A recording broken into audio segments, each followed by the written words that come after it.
Assalamualaikum and good day everyone.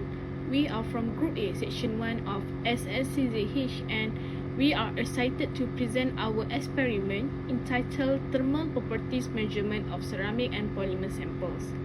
This experiment was carried out under the supervision of Dr. Ganesan, and my name is Aisha Sufia binti Razaini, and with me Ain Erina Hazika binti Cik Anwar and Alia Aisyah binti Suhaib.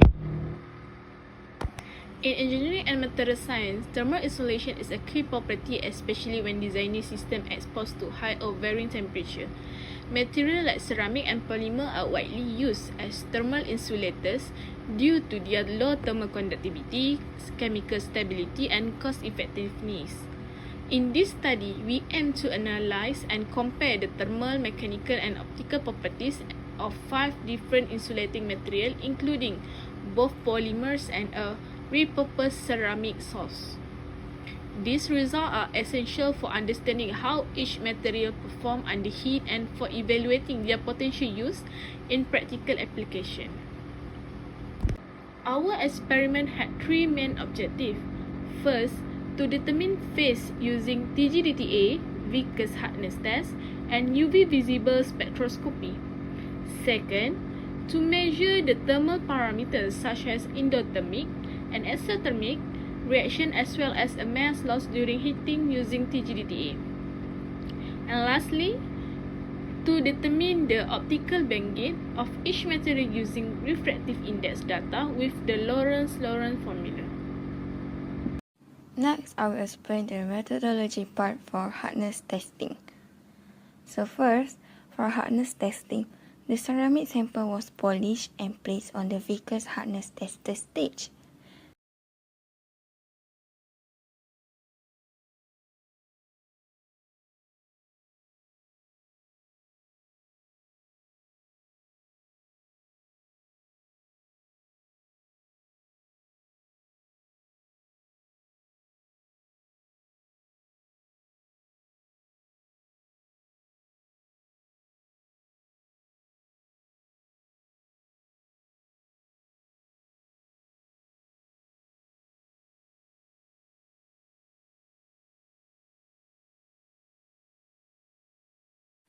Next is methodology part 2, which is UV visible spectroscopy.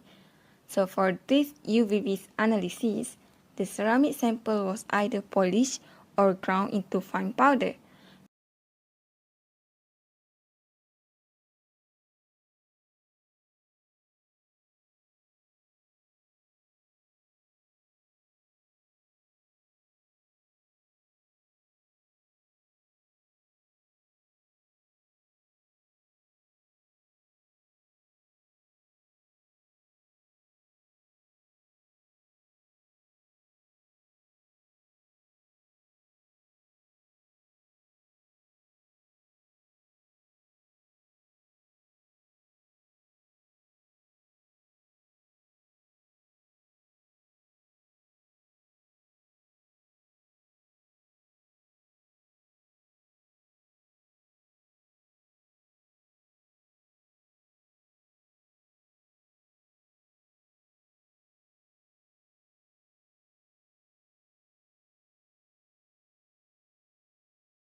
Last methodology is TGDTA analysis. So for TGDTA, about 5 milligrams of the powdered sample was placed in a crucible.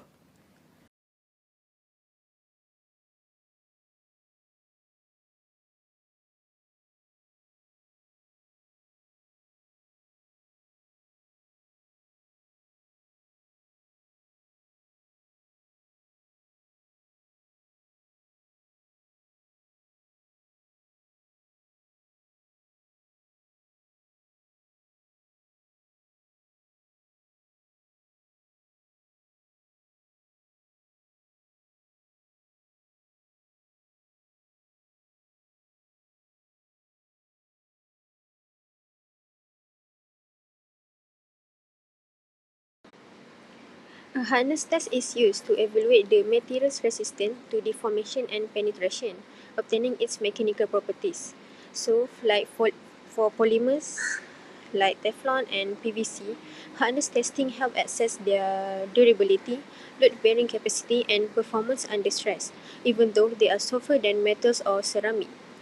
So from this experiment, we can show that the relationship hardness to density reveals how microscopic structure affect macroscopic behavior. So from this experiment, we obtain the data compared to material densities from viscous hardness test using the formula density equal to 0.002 multiplied to viscous hardness multiply average hardness and plus y-intercept from calibration graph, and it shows the typical polymer densities, while ceramics exhibit variety value of density due to compositional difference.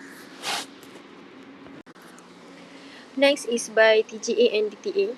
We use TGA and DTA because it helps to evaluate a material's thermal properties by simultaneously measuring mass change and heat flow. This technique can determine decomposition temperature, thermal stability, and oxidative behavior as we calculate using the formula mass loss percentage, mass initial minus mass final divided by mass initial multiplied by 100. So we can get the mass loss percentage. So it shows Teflon 100%, PVC 60 to 80%, heat shrink tubing 70%, insulated wire is the least mass loss, which is 10%, and we obtain ceramic a negative value. So this is impossible and likely to fail due to instrument error.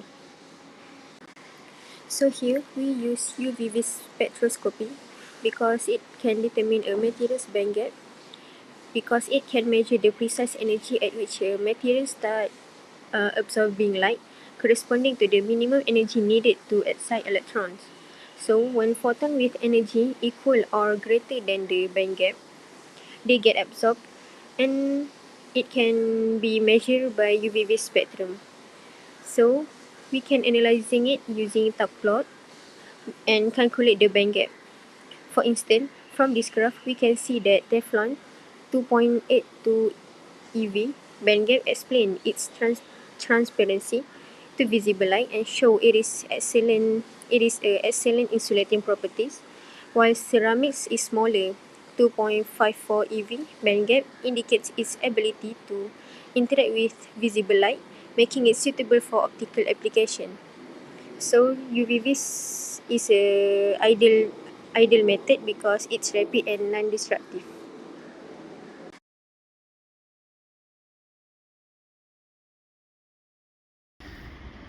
For the discussion part 1, weakness hardness test, among other sample, heat shrink tubing show the highest hardness, around 181 viscous hardness.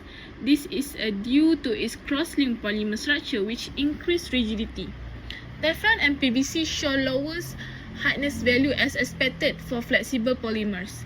The ceramic sample show a wide hardness range from 77 to 341 weakness hardness, indicating non-uniform sintering and possible porosity inside the sample.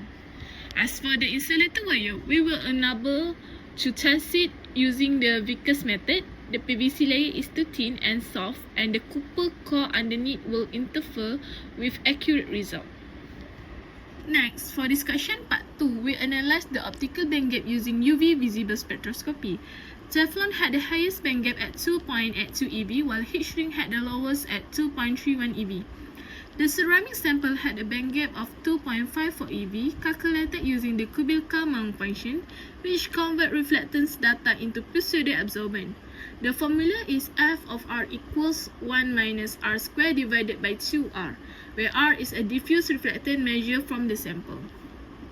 Since ceramic are opaque, this method is more suitable than direct absorbent. We also applied the Lorentz equation to estimate refractive index and electronic structure. The Morse rule, which estimate bandgap from refractive index alone, give higher, less accurate values compared to the top plot method. And lastly, for discussion part 3, for thermal behavior, we use TGDTA to analyze decomposition and mass loss. Teflon melted around 327 degrees Celsius and decomposed fully by 600 Celsius. PVC and heat shrink both started degrading at around 250 to 300 Celsius with two stages, one for adaptive or plasticizes and another for the polymer backbone. The insulator wire only show about 10% mass loss, which is expected since most of it is copper.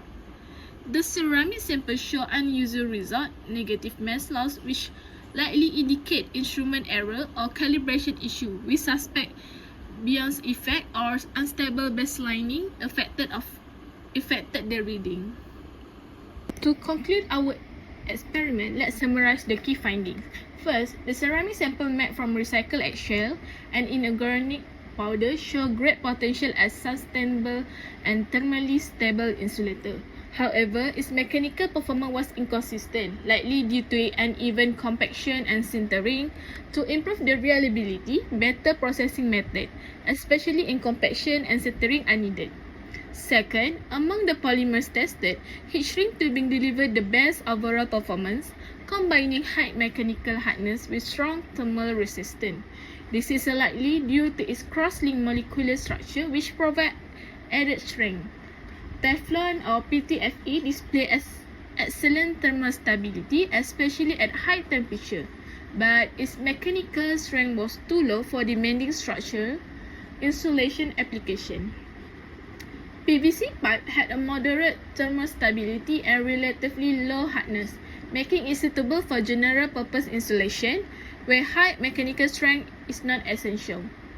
Finally, the insulator wire coated in thin PVC could be tested for hardness due to its layered structure. However, it showed minimal thermal degradation, confirming it is effective for electrical insulation use. In summary, optimizing both material composition and processing technique is a key to improving the overall insulating properties of this material. Further testing, especially for the ceramic sample, is recommended to fully confirm its thermal behavior and long-term durability. Thank you.